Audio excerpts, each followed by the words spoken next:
그렇죠? 예. 자, 그래서 드디어 8번째 재앙입니다. 메뚜기예요, 메뚜기. 저는 성경에서 메뚜기 이야기를 듣기 전에 이 학창 시절에 미국의 펄 버기라고 하는 이 여자 작가가 중국에서 있었던 대지라는 소설 The Earth, 우리말로는 또 대지 그러니까 너무 멋있게 번역했지만 그냥 땅이에요. The Earth라고 하는 소설을 써서 거기에 보면 그 메뚜기 재앙이 닥쳐가지고 막 쑥대밭이 되는 내용이 아주 막 엄청나게 그려져 있었어요.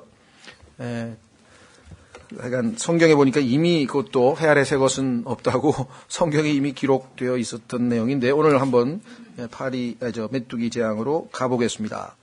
출애굽기 10장 1절 주께서 모세에게 이르시되 파라오에게 들어가라 내가 그의 마음과 그의 신하들의 마음을 강팍하게 하였으니 이것은 내가 그 앞에서 나의 이 표적들을 보여주려 함이며 이제것은 주님께서 간단하게 얘기를 하셨는데 8번째 주 모시니까 본인이 왜 이와 같은 재앙을 계속해서 내리시는지 그 이유를 상당히 설명을 해주고 계시네요. 자, 이것은 내가 그 앞에서 나의 이 표적들을 보여주려 함이며 또 내가 이집트에서 행한 일들과 내가 그들 가운데서 행한 나의 표적들을 내가 내 아들과 내 손자들의 귀에 고하게 하려 함이라. 하나님께서 어떠한 역사를 일으키셔서 우리 민족이 하나님에 의해서 구원을 받게 구속받게 됐는지를 자녀들에게 전달해서 교육시키기 위한 목적이라고 또 말씀해 주셨어요. 성경에서의 성경 교육에 대한 얼마나 많은 이야기가 나오는데 그 중에 아주 귀중한 내용 중에 하나네요. 이로써 내가 주인 줄을 너희가 알리라 하시니라. 주님이 어떠하신 분임을 알아가는 그것, 그래서 주를 알아가는 지식에서 자라가라, 은혜 가운데 자라가라 하고 베드로후서 3장 18절에 말씀하신 것이 우리가 늘 이야기하는 신앙성장이죠. 사람들은 신앙성장이라 그러면은 믿음이 엄청나게 커져서 무슨 어떤 어려운 일에 닥쳐서도 이겨낼 수 있는 그런 거라든가 아니면 무슨 권능이 능력 있는 일을 막 행한다든가 이런 류의 생각들을 하시는데 성경에서의 신앙은 그 말이 틀린 말은 아니에요. 그러나 그런 것들은 결과물이고 실제는 주님이 어떠하신 분임을 더 깊이 알아갈수록 그와 같은 믿음과 권능이 우리에게 더 더하여지는 것이죠. 그것은 열매란 말이죠. 그래서 여기서 지금 내가 주인 줄을 너희가 알리라 하시니라. 모세와 아론이 파라오에게 들어가 명령대로 순종합니다. 그에게 이르되 주 히브리 사람들의 하나님이 이같이 말하노라. 히브리라고 하는 말은 나중에 성경에 자주 반복되지만 창세기에 나오는 그 에벨 족속, 에벨이라고 하는 그 단어에서 나온 어원이고요. 단어의 뜻은 강을 건넌다는 뜻입니다. 그 나중에 아브라함이 유프라테스 강과 티그리스 강과 유프라테스 강을 건너서 결국은 들어가게 되죠. 그 다음에 유대인들은 다시 또 요단강을 건너게 되고 그래서 이 강을 건넌다는 말은 이전의 세상과의 분리에 대한 언급입니다. 그렇죠? 예. 그래서 히브리 사람들의 하나님이 이같이 말하노라. 이 애굽의 신들과는 다르신 분이라는 것을 여기서 암시하고 있습니다. 네가 어느 때까지 내 앞에서 내 자신을 낮추기를 거부하려느냐. 내 백성을 가게 하여 그들이 나를 섬기게 하라. 만일 내가 그러하지 아니하고 내 백성이 가는 것을 거부하면 보라 내가 내일 내 지경 안으로 메뚜기들을 가져오리니 그것들이 지면을 덮어서 아무도 능히 땅을 보지 못하리라. 메뚜기들이 우박을 피하여 너희에게 남아있는 것 즉 모면하여 남은 것을 먹으며 또 들에서 너희를 위해 자라는 모든 나무를 먹고 또 내 집과 내 신하들의 집과 내 모든 이집트 사람들의 집에 가득하리니 그것은 내 조상들이나 내 조상들의 조상들이 땅에 존재한 날로부터 이날까지 보지 못한 것이리라 하고 그가 몸을 돌이켜 파라오를 떠나 나가니라. 자, 여기 보니까 파라오가 속된 말로 믿는 구석이 있었어요. 그건 뭐냐면 우박 재앙을 통해서 상당히 많은 식량의 식량 조달의 차질을 빚기는 빚었는데 우박의 피해를 입지 아니한 일부 뭐가 있었어요. 남은 먹을 게. 그래서 아마 이 다급한 그런 상황이 아니다 보니까 아마 다시 그 마음을 강팍하게 하면서 한 것 같아요. 그러니까 주님께서 그 나머지 우박재앙으로 남아있는 모든 식물들을 싹 메뚜기를 동원해서 하나님께서 다 먹게 하시겠다. 이렇게 지금 경고를 하셨는데, 지금까지 파라오가 한 모든 행위, 지금까지 파라오가 한 모든 행위는 한마디로 하면은 하나님 앞에서 자신을 낮추기를 거부한 행위로 하나님께서 평가하셨어요. 여기 나오죠? 3절에 내 자신을 낮추기를 거부하려느냐. 언제까지? 얼마나 더? 얼마나 오랫동안? 성경에 보면 하나님께서 우리에게 자주 이 표현을 쓰십니다. 물론 사람들도 하나님을 향해서 그렇게 자주 기도를 합니다. 언제까지, 얼마 동안이나 더 하나님의 응답을 기다려야 합니까? 얼마 동안 이 고통을 더 겪어야 합니까? 여러분도 자주 하나님 앞에 그런 기도를 하겠죠. 그렇죠?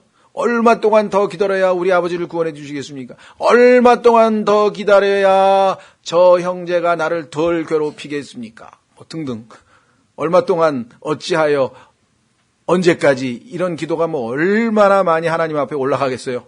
셀 수도 없이 올라가는데 이번에는 하나님께서 얘기하시네요. 성경의 유명한 구절 중에 하나, 이사야서 한번 가보실까요? 이사야서에도 그와 비슷한 표현이 있는 것 같은데, 이사야서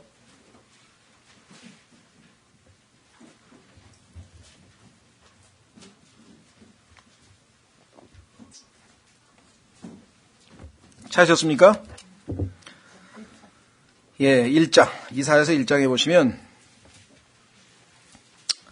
2절, 오 하늘들이여 들으라, 오 땅이여 귀를 기울이라. 주께서 말씀하시기를 내가 자식들을 먹이고 키웠거늘 그들이 나를 거역하였도다.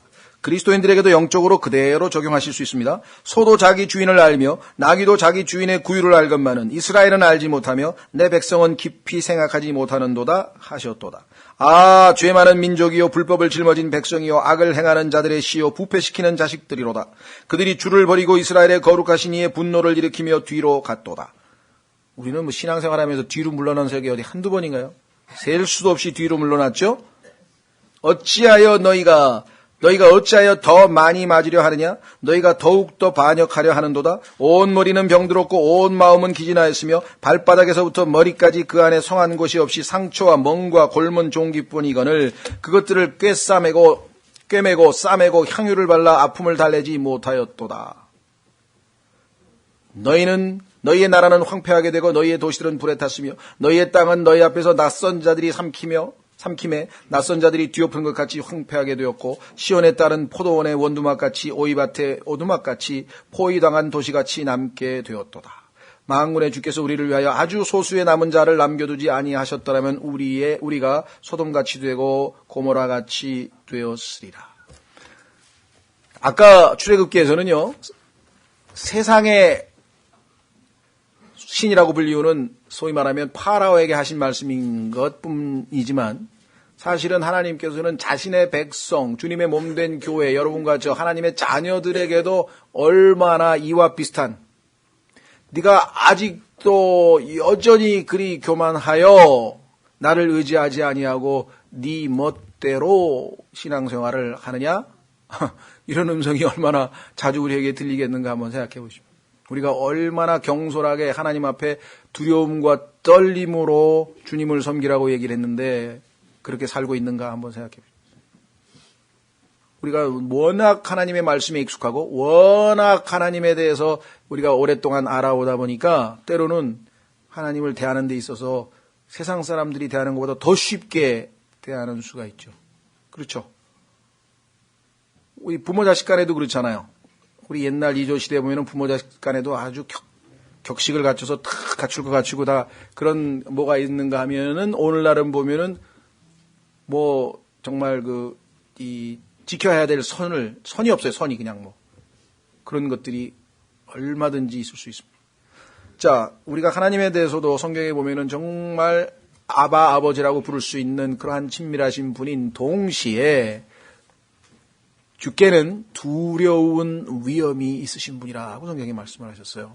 그래서 우리의 마음 자세를 참 한번 생각해보는 기회가 됐으면 좋겠어요. 내가 어느 때까지 내 앞에서 내 자신을 낮추기를 거부하려느냐라고 하는 음성, 내 백성을 가게 하여 그들이 나를 섬기게 하라, 이렇게 말씀하고 있죠. 자, 그래서 지금 우리는 이 하나님의 재앙에 대한 경고를 하고 지금 파라오가 떠나게 됩니다. 그렇죠? 7절 파라오의 신하들이 그들에게 이르되 어느 때까지 이 사람이 우리에게 올무가 되리이까 그 사람들을 가게 하여 그들이 그들의 하나님을 섬기게 하소서 왕께서는 이집트가 멸망당할 줄을 아직도 알지 못하시나이까 하고 이제까지는 왕의 권위에 눌려서 눈치만 보고 저 우리 왕이 저 왜 저러지 빨리 보냈으면 좋겠는데 하고 속으로 했을 거예요. 그런데 감히 말을 못하다가 드디어 이 신하들이 이제 왕에게 간언을 하는 도저히 안 되겠습니다. 빨리 보내셔야지 지금 뭐하고 계십니까? 라고 하는 단계까지 지금 왔네요. 파라오의 권위가 무너져 가기 시작하고 있는 중이네. 그렇죠?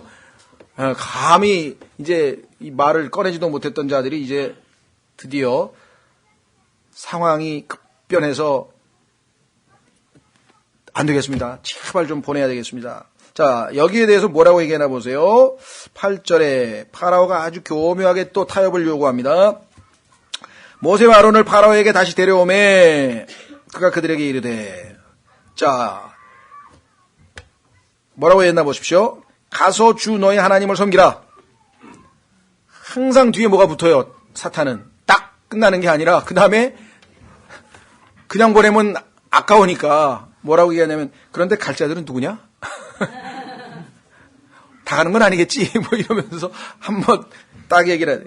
모세가 이르되 우리가 반드시 주를 위해 명절을 지켜야 하므로 주를 위해 주의 명절이니까 나중에 복음서에 가면 유대인의 명절이라고 써 있죠. 더 이상 주님을 섬기는 게 아니라 지들끼리 그냥 명절 지키는 거야. 먹고 마시고 노는 거야. 그 성경에 주의 명절이라고 안 써 있고 유대인의 명절이라고 써 있어. 우리는 어떠십니까? 주께 경배하러 오늘 왔나요? 그냥 예배드리고 그냥 우리끼리 그냥 재밌게 지내려고 왔나요?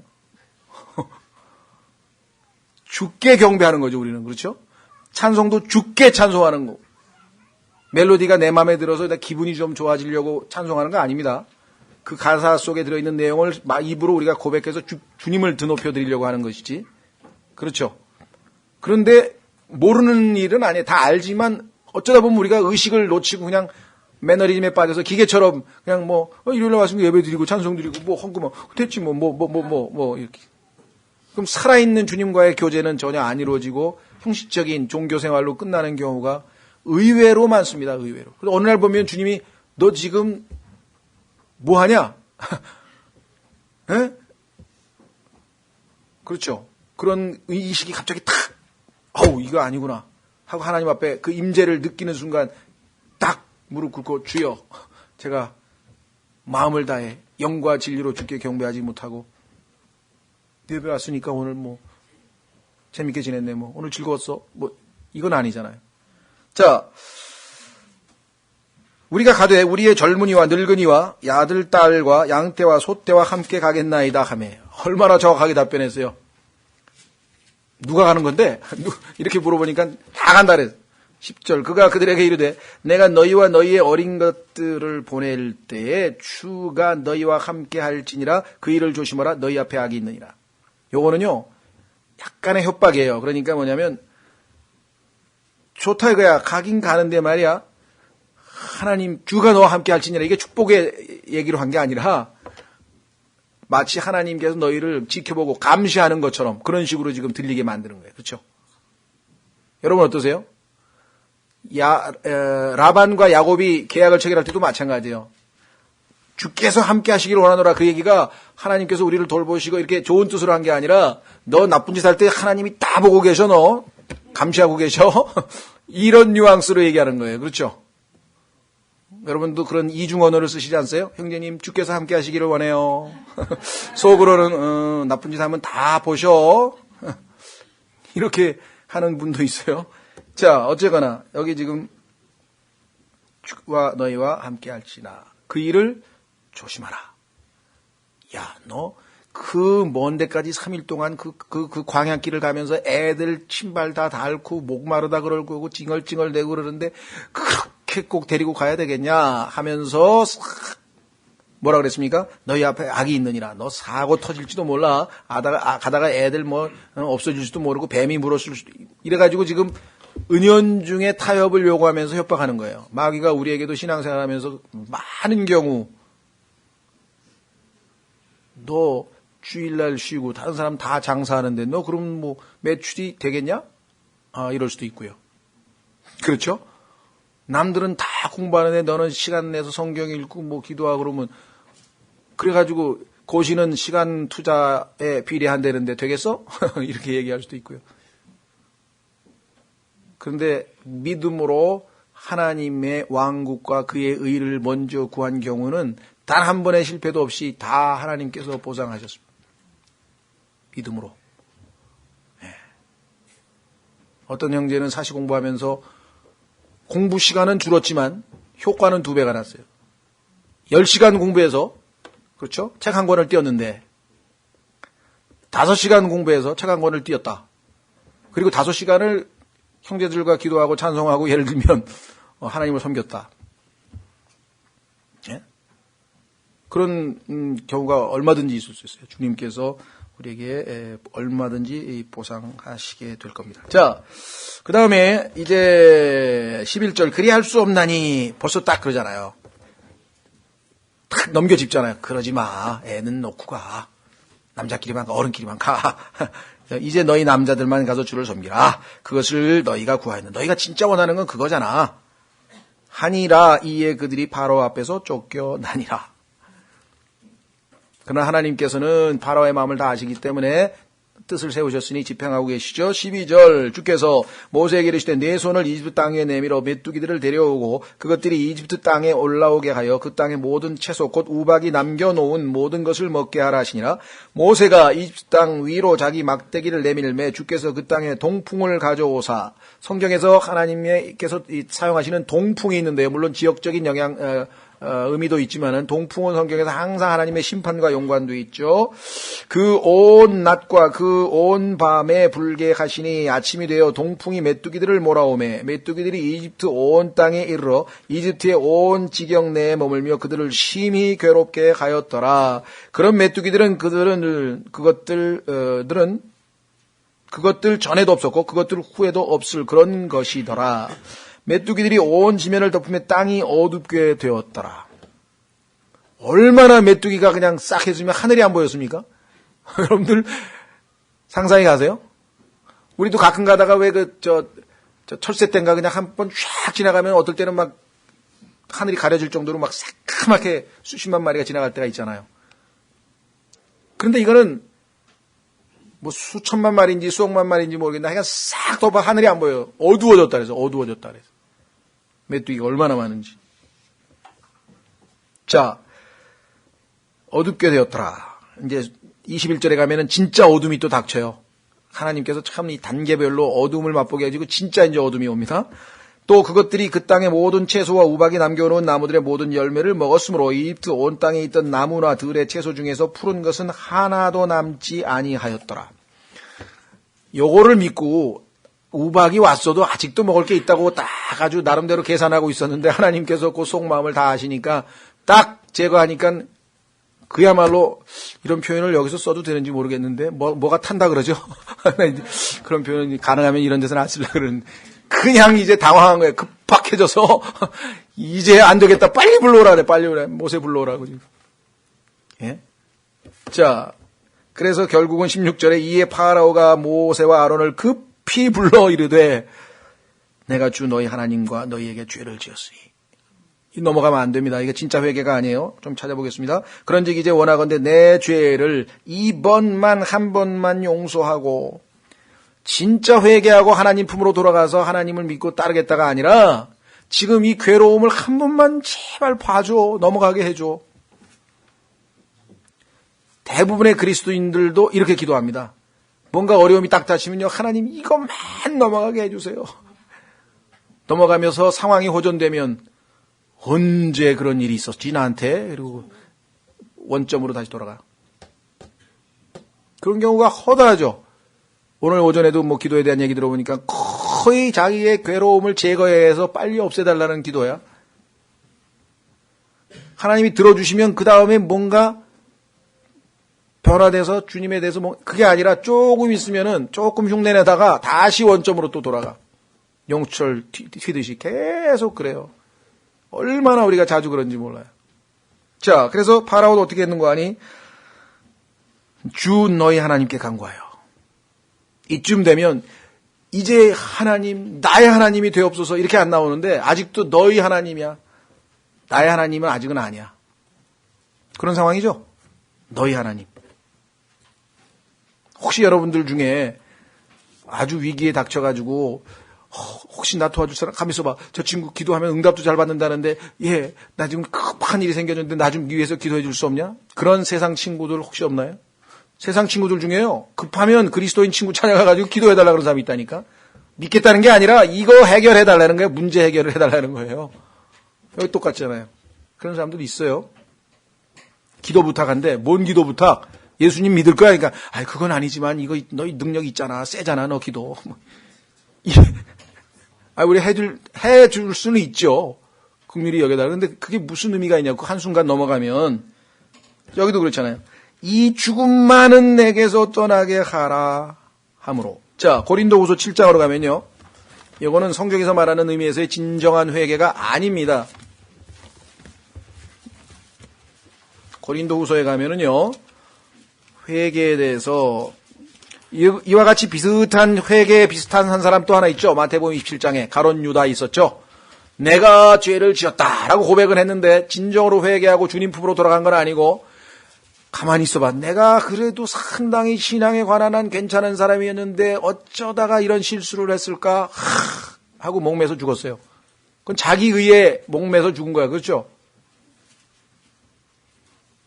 예수 그리스도 앞으로 돌아와서 그렇죠? 하나님께로 돌아와서 예수 그리스도를 믿어야 정상적인 회개죠. 자, 확인해 보겠습니다. 고린도후서 7장.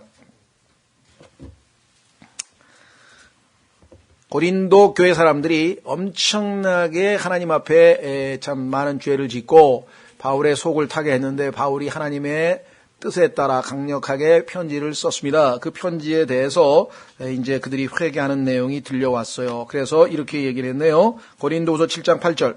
비록 내가 편지로 너희를 근심하게 한 것을 후회하였으나 내가 너무 세게 썼나? 너무 강하게 책망했나? 이렇게 생각을 했겠죠. 그런데 지금은 후회하지 아니하노니 바로 그 서신이 잠시 동안만 너희를 근심하게 한 줄을 내가 아노라. 너희가 잠시 근심하더니만 하나님 품으로 돌아와 회개했구나. 이제 내가 기뻐하면 너희가 근심하였기 때문이 아니오. 기뻐하는 이유는 뭐예요? 여기 나와 있죠. 오히려 너희가 근심함으로 회개에 이르렀기 때문이라. 가룟 유다는 근심했습니다. 파라오도 근심만 했습니다. 오늘날 우리 주변에도 근심만 하는 사람이 있어요. 어떻게 하면 좋지? 어떻게 하면 좋지? 이 문제 해결해야 되는데 해결됐어요. 근데 회개는 안 해. 하나님께는 안 돌아와. 여기 지금 그 얘기하는 거예요. 그런데 고린도 사람들은 회개에 이르렀어요. 그러니까 자기가 근심케 한 것, 책망한 그것이 의미 있는 책망이었다. 그래서 이렇게 됐습니다. 오히려 너희가 근심하러 회개에 이르렀기 때문이라. 너희가 하나님께 속한 방식대로 근심하게 된 것은 어떤 일에서도 너희가 우리로 말미암아 상처를 받지 아니하게 하려 함이니. 자, 중요합니다. 10절이 답이에요. 하나님의 뜻대로 하는 근심은 파라오와 가룟 유다는 전혀 하나님의 뜻대로 한 근심이 아니었어요. 왜? 열매가 회개로 안 이루어졌기 때문에. 우리도 근심 걱정하면서 회개 안 하는 경우 많죠? 근심은 하나님의 뜻대로 하는 근심은 회개를 이루어 다시 돌이킬 수 없는 구원에 이르게 하거니와 세상의 근심은 사망을 이루느니라. 너희가 하나님께 속한 방법대로 근심한 바로 이것을 보라. 너희가 하나님의 뜻대로 근심했기 때문에 결과는 어떻게 됐어요? 그것이 너희로 하여금 얼마나 조심하게 하며 이제는 우리가 하나님 앞에서 조심스럽게 신앙생활을 해야 되겠구나. 참으로 얼마나 너희 자신을 해명하게 하며 우리가 그때는 이렇게 해서 정말 하지 말아야 될 것을 했습니다. 인정합니다. 해명하고 있습니다. 참으로 얼마나 분개하게 하며 마귀가 우리를 속였구나. 우리가 속았구나. 악한 자들에게 넘어갔구나. 분개합니다. 참으로 얼마나 두려워하게 하며 하나님 앞에 우리가 정말 경솔하고 경망스럽게 행동했구나. 방자하게 행동했구나. 참으로 얼마나 열렬히 갈망하게 하며 주여 다시 주의 복을 누리기를 원합니다. 참으로 얼마나 열심히 있게 하며 참으로 얼마나 징계하게 하셨는가. 너희 자신이 이 일에서 결백함을 너희가 모든 일에서 입증하였느니라. 그러므로 12절 비록 내가 너희에게 썼을지라도 강력한 책망의 글을 썼죠. 고린도전서에서 그것은 부당한 일 행한 자를 위한 것도 아니요 또한 부당한 일 당한 자를 위한 것도 아니며 오직 너희를 위한 우리의 관심이 하나님의 눈앞에서 너희에게 나타내게 하려 함이로다. 사도 바울이 하나님의 마음으로 우리를 하나님께 더 가까이 가게 하기 위해서, 우리가 하나님의 더 복을 받을 수 있는 자격을 갖추도록 하기 위해서 하나님의 마음으로 나를 책망한 것이구나. 그걸 깨닫고 받아들여서 열매가 회개로 나타난 거예요. 얼마나 참으로 이 바울이 내가 너무 심하게 했나?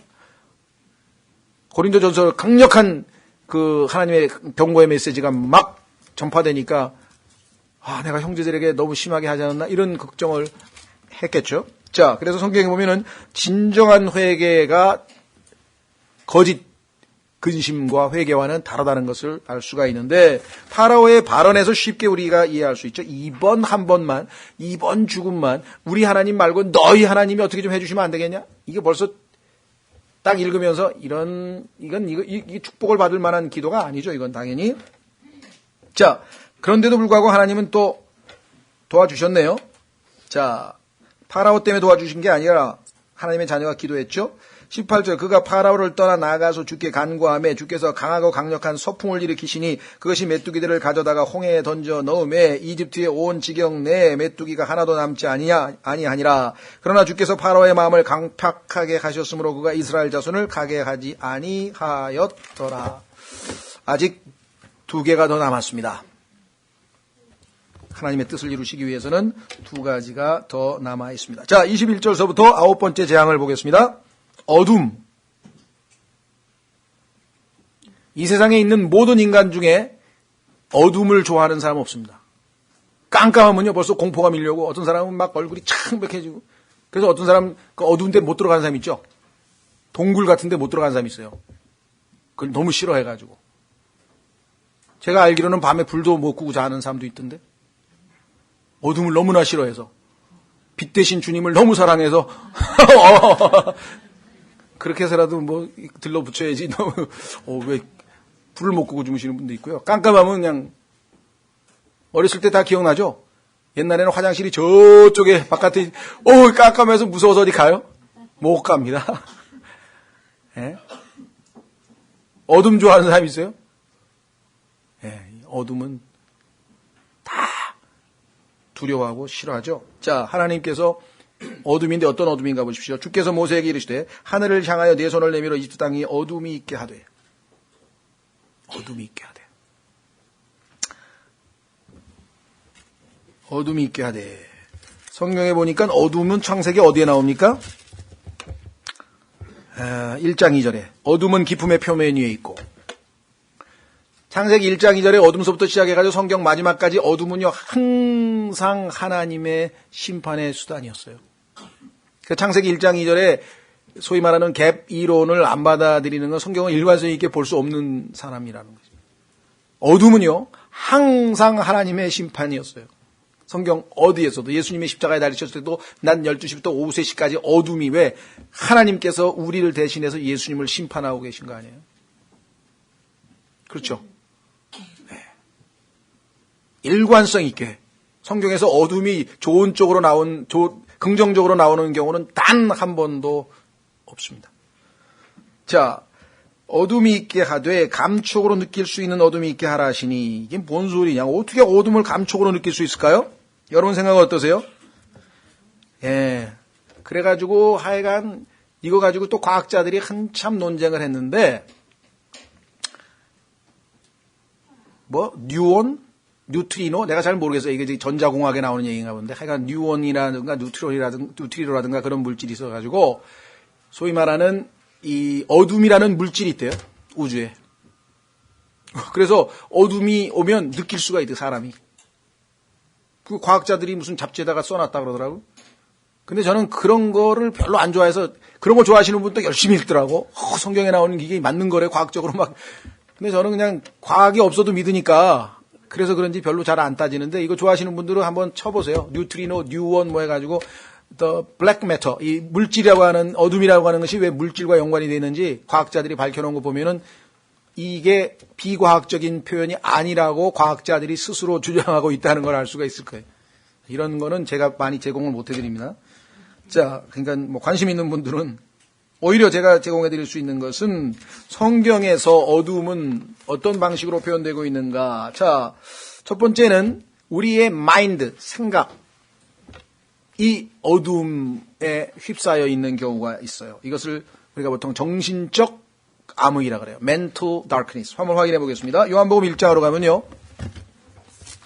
이 세상에 있는 사람들이 빛, 어두움, 소위 말하면 정신적으로 깜깜하게 어두움 속에 갇혀 있는 경우가 있어요.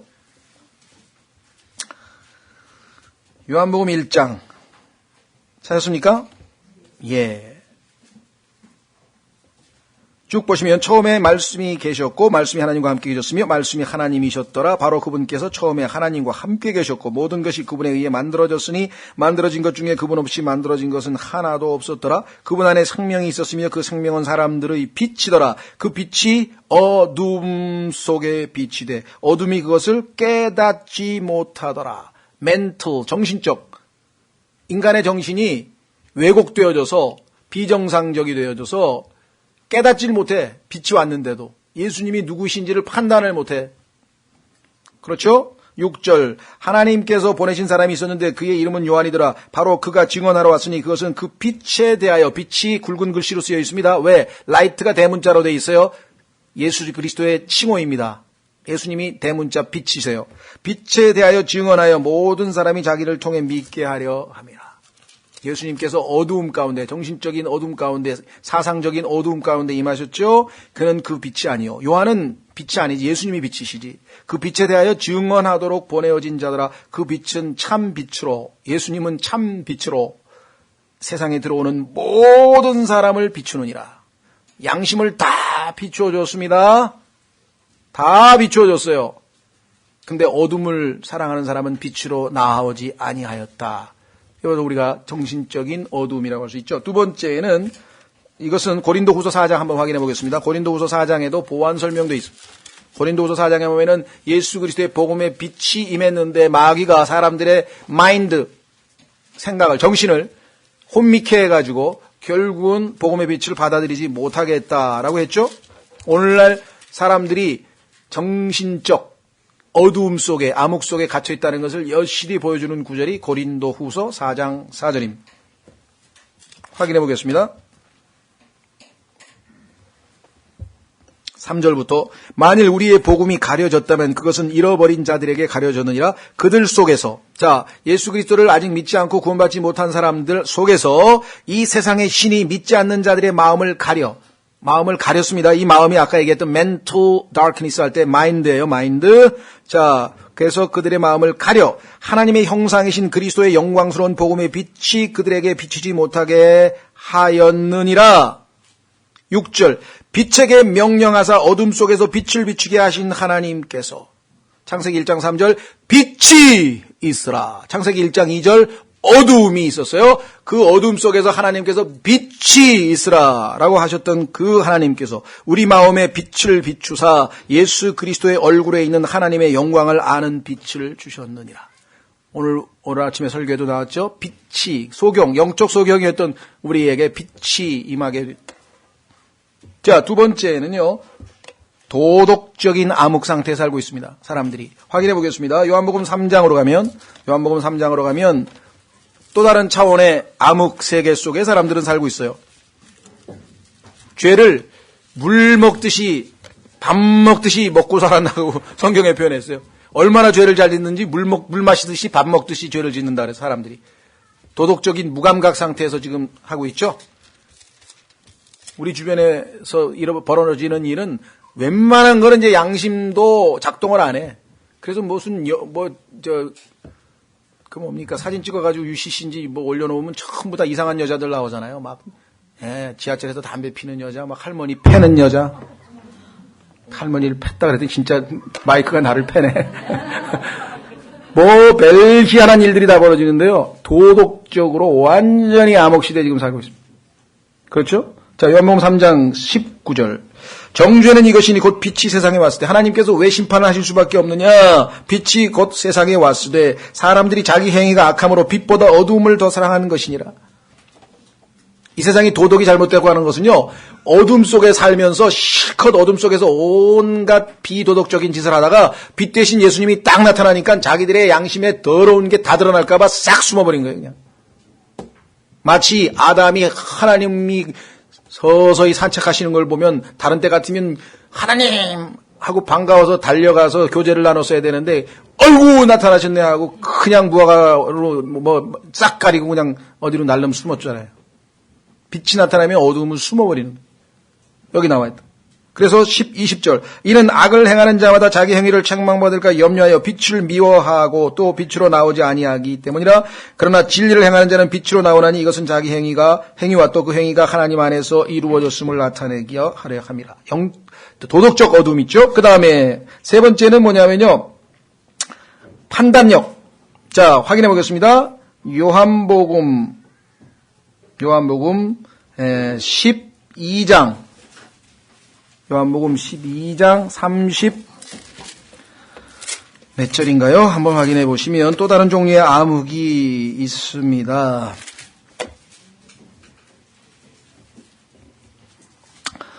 35절 요한복음 12장 35절 그때 예수님께서 그들에게 이르시되 아직 잠시 동안은 빛이 너희와 함께 있으니, 예수님이 내가 세상의 빛이라 그랬죠. 빛이 아직은 예수님께서 아직 안 죽으셨으니까 있으니, 빛이 너희와 함께 있으니 너희에게 빛이 있을 동안에 다녀 어둠이 너희에 임하지 않게 하라. 어둠 가운데 다니는 자는 자기가 가는 곳을 알지 못하느니. 분별력이 없어 어디로 가는지를 몰라. 지금 지옥으로 가고 있는지 하늘나라로 가고 있는지, 일로 가면 망하는지 일로 가면 흥하는지. 이 세상 사람들 보고 당신 어디를 향해 걸어가고 있냐 물어보고 당신의 인생은 지금 어느 방향으로 가고 있습니까? 나야 우주의 미한데, 실존주의 철학에 따르면 이 세상의 우주에서 던져진 존재 아니야 내가. 그럼 뭐 목표가 어디 있겠어. 그냥 살다가 그냥 죽으면 그만이지.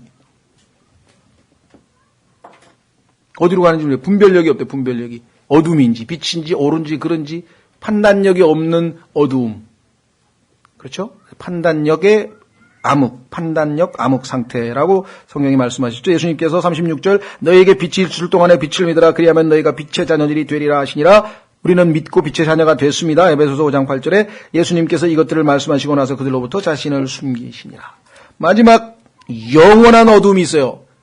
이 세 가지 어두움 가운데서 벗어나지 못하면 이제 영원한 어둠으로 던져지는 겁니다. 12장 44절. 바로 지금 요한복음 12장 44절. 예수님께서 외치시되 나를 믿는 자는 나를 믿지 아니하고 나를 믿는 자는 나를 믿지 아니하고 나를 보내신 분을 믿으며 나를 보는 자는 나를 보내신 분을 보느니라. 나는 빛으로 세상에 왔나니 이것은 누구든지 나를 믿는 자는 어둠에 거하지 아니하게 하려 함이로다. 사람이 내 말들을 듣고 믿지 아니할지라도 내가 그를 심판하지 아니하노라. 나는 세상을 심판하러 오지 아니하고 세상을 구원하려 왔노라. 나를 거절하고 내 말들을 받아들이지 아니하는 자에게는 그를 심판하는 이가 있으니 곧 내가 한 말 바로 그 말이 마지막 날에 그를 심판하리라. 나는 스스로 말하지 아니하고 나를 보내신 아버지께서 내가 이를 것과 말할 것을 친히 내게 명령으로 주셨느니라. 여기서 보시면 어둠에 거하지 아니한 영원한 마지막에 어둠에 처하게 될 날, 심판날이 있죠. 48절에. 자, 그래서 우리는 성경에서 관련된 어둠에 대해서 네 종류를 짧게 살펴봤고요. 그 다음에 어둠이 심판과 관련지어서 4번에 걸쳐서 하나님께서 성경에다가 언급을 해놓으셨습니다. 어둠은 심판인데 어떤 심판인가 한번 확인해 보겠습니다. 처음에 유다서 13절로 가보시면, 유다서 13절에 가면 첫 번째는 뭐냐? 어둠.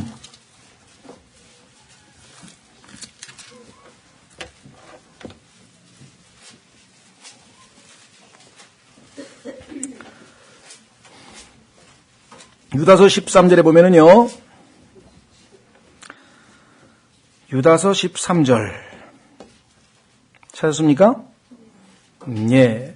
여기에 보면은 아주 6절에 자기들의 처음 신부를 지키지 아니하고 자기들의 초소를 떠난 천사들, 하늘에 있던 천사들이 하나님께서 거하게 하신 하늘을 떠나서 타락한 마귀를 따라 이 땅에 내려와서 사람의 딸들과 혼인하면서 온갖 하나님 앞에 못된 악한 짓을 저지르게 되었고 그들을 추종하는 모든 자들이 결국은 영원한 멸망에 처할 것을 말씀했죠. 13절.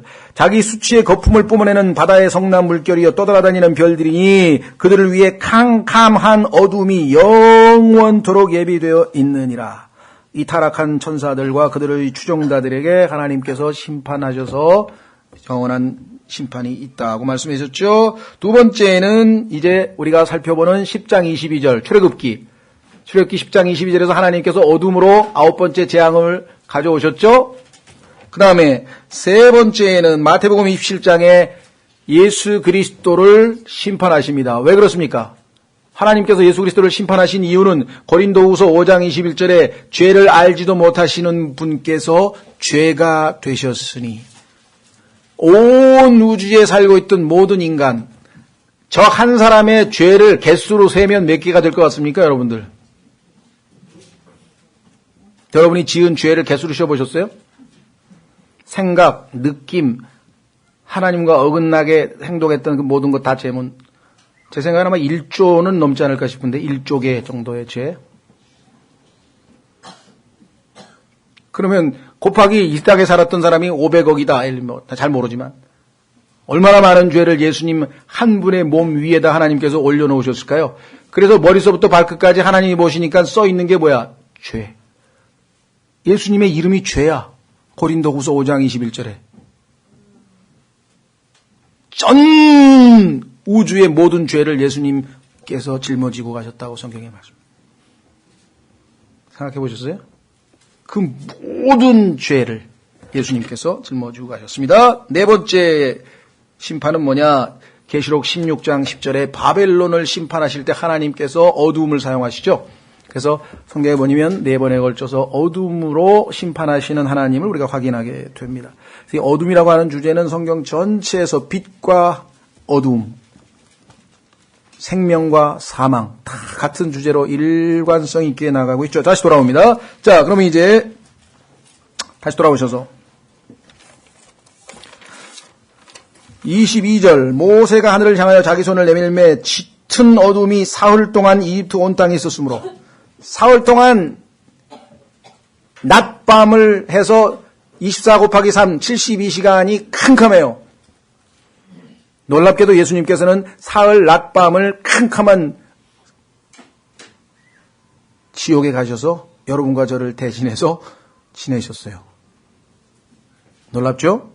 자, 그들이 사흘 동안 서로를 보지 못하며 아무도 닭의 처소에서 일어나지 못하였으니 이스라엘의 모든 자손이 거하는 곳에는 빛이 있었더라. 하나님의 백성과 비백성 사이에 구별을 하나님께서 이와 같이 빛과 어둠으로 해놓으셨어요. 신기해. 뭐가 신기하냐? 국경마을에 있는 사람은 이스라엘 쪽을 바라보면 빛이 보였을까?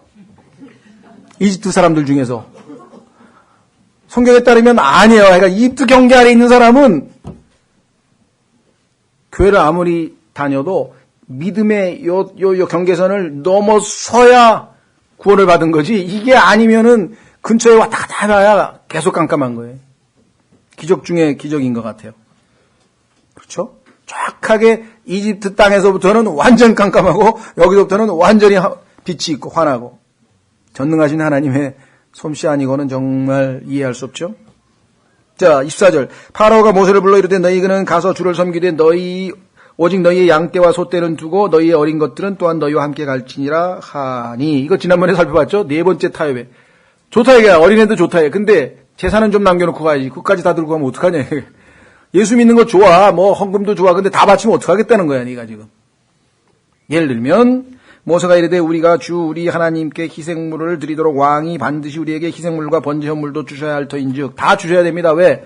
우리의 가축도 우리와 함께 가고 발굽 하나도 뒤에 남겨둘 수 없나이다. 아주 파라오를 자극하는 발언을 했는데 발굽 하나도 못 남겨놓는다는데 얼마나 파라오가 지금 부글부글 할까요? 그런데 지금 뭐 상황이 부글부글 해봐야 소용없어. 지금 점점 역전되고 있어. 지금 모세가 권위를 갖고 있고 파라오는 지금 점점 밑으로 내려가고 있죠. 우리는 반드시 그 중에서 주 우리 하나님을 섬겨야 하나이다. 우리가 거기에 이르기 전에는 우리가 반드시 어떤 것으로 주를 섬겨야 할지 알지 못하나이다 하였더라. 하나님께서 뭘 바치라고 할지 모르는데 어떻게 우리가 마음대로 정합니까? 27절 그러나 주께서 파라오의 마음을 강팍하게 하시니 그가 그들을 가게 하지 아니하니라. 아직 하나 남았어요. 파라오가 그에게 이르되 너는 나를 떠나고 스스로 조심하여 다시는 내 얼굴을 보지 말라. 내가 내 얼굴을 보는 날에 죽으리라 하매 모세가 이르되 잘 말씀하셨나이다. 내가 다시는 왕의 얼굴을 또 보지 아니하리이다 하니라. 점점 담대해지고 있습니다. 자, 놀라운 사실은 27절과 28절 사이에 모세가 한 발언이 11장 4절서부터 8절까지 나와 있어요.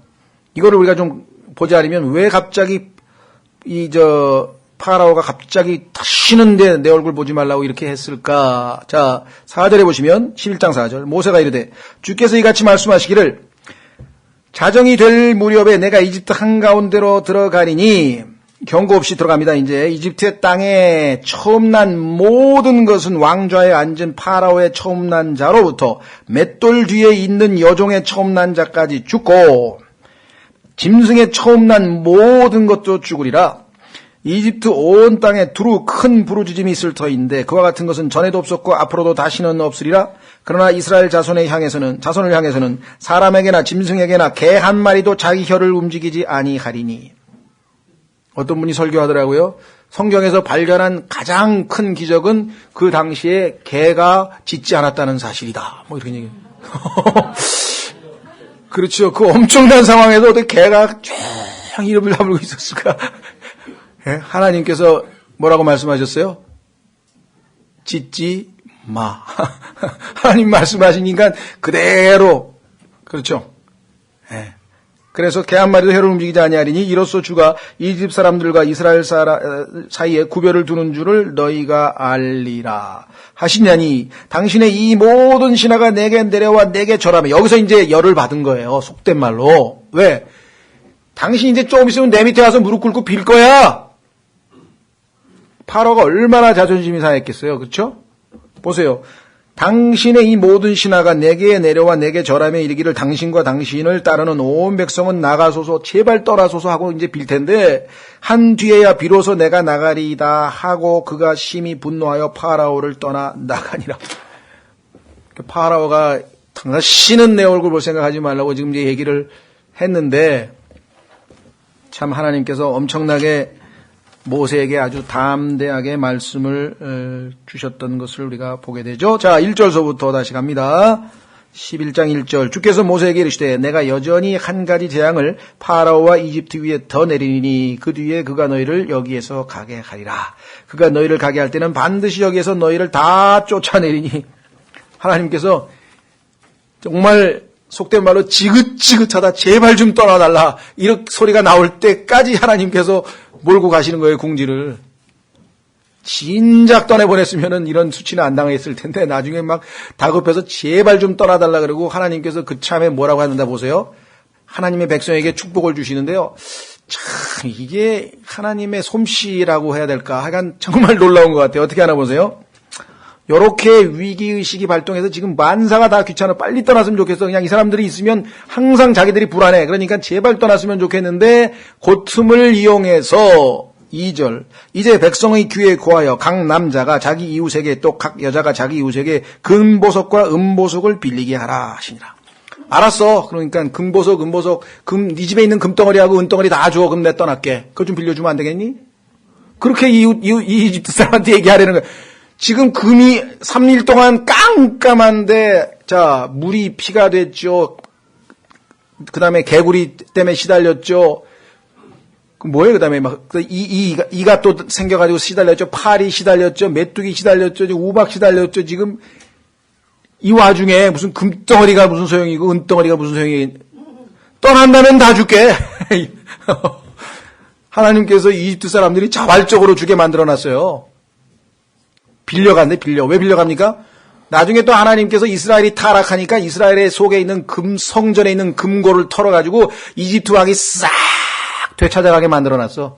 그래서 빌려간다는 거예요. 근데 이거를 모르는 사람들은 킹제임 성경이요. 참으로 안타깝도다. 어떻게 이게 빌리는 겁니까? 잘못 번역됐습니다. 그래서 킹제임 성경의 오역 명단 중에 이 들어가요. 이거는 킹제임스 성경이 오역했습니다. 아니, 그 평생 성경 박사님들께서 그 빌리는 거하고 부탁하는 거하고 그거를 구별 못해서 여기다가 부탁한다고 얘기 안 하고 빌린다고 썼을까요? 하나님의 성령께서 아니야 그 부탁하는 거 아니야, 빌리는 거야, 나중에 갚을 거야, 걱정하지 마, 써. 그러니까요, 참 놀라운 게 엄청나게 성경 박사이면서 그런 분들도요, 잘 나가다가 이런 거 딱 나오면 안타까움이요, 킹제임스 성경 번역자들이 오리로 말미암아 참으로 옥의 티로다. 킹제임스 성경이 옥의 티라는 거예요, 이게. 이런 거 한 10개 개 잡아놓고. 대표적인 경우 뭐가 있습니까? 누가복음 1장 35절에 마리아의 뱃속에 있는 거룩한 것이 하나님의 아들이라 불리라. 아니, 마리아의 뱃속에 거룩한 것이 뭐야? 물건이야? 예수님이? Holy thing? 설마 Holy One, 거룩한 분으로 고치자, 거룩한 이로 고치자, 다 뜯어 고쳐놨어요, 성경을. 그런데 히브리서 10장에는 예수님께서 셋째 하늘에서 내려오면서 한 여인의 몸 안에 하나님께서 나를 위하여 몸을 예비해 두셨으니 내가 하나님의 뜻을 행하러 왔나이다. 그러면 예수님은 셋째 하늘에서 내려오는 거고 마리아의 몸속에는 예수님이 입으실 육신만, 몸만 예비되어 있으니 그거야 그야말로 thing이죠. holy thing, 거룩한 것. 이해가 되시겠어요?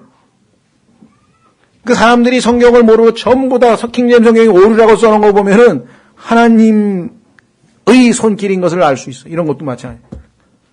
99.5%가 전부 다 이건 잘못됐다는 거예요. 이게 왜 빌리는 거냐는 거예요. 우리는 뭐예요? 이상하지, 우리도. 이상하잖아요. 여러분들 읽으면 이게 왜 빌리는 거야? 그래도 하나님이 써놓으면 믿어야! 그게 성경을 믿는 사람들이에요. 그 차이를 아시겠어요? 아무리 이상하게 써 있어도 성경에 써 있으면 믿는 거예요, 일단. 하나님께서 원하시는 태도가 바로 이거예요. 네가 똑똑하냐, 내가 똑똑하냐. 내가 썼으면 믿으라 이거야. 안 믿겨도 믿으라 이거야. 아니, 어둠이 어떻게 느껴집니까? 나중에 21세기에 과학이 발달하면 다 알아. 그때 가면 써. 아니, 달이 빛을 내지 아니하다니요? 지금으로부터 4000년 욥기를 썼는데 달은 빛을 내지 아니하며 하늘에서 빛을 내고 있는데 달이 지금으로부터 300년 전에 달은 스스로 발광하는, 빛을 내는 발광체가 아니고 태양을 받아서 빛을 받아서 반사만 하는 것이지 스스로는 빛을 못 내는 별이다? 밝혀졌어요. 4000년 전에 하나님이 써놓으셨는데 그때도 얼마나 사람들이 반대했을까요? 빛이 왜 안 냅니까? 달이 빛을 내는데.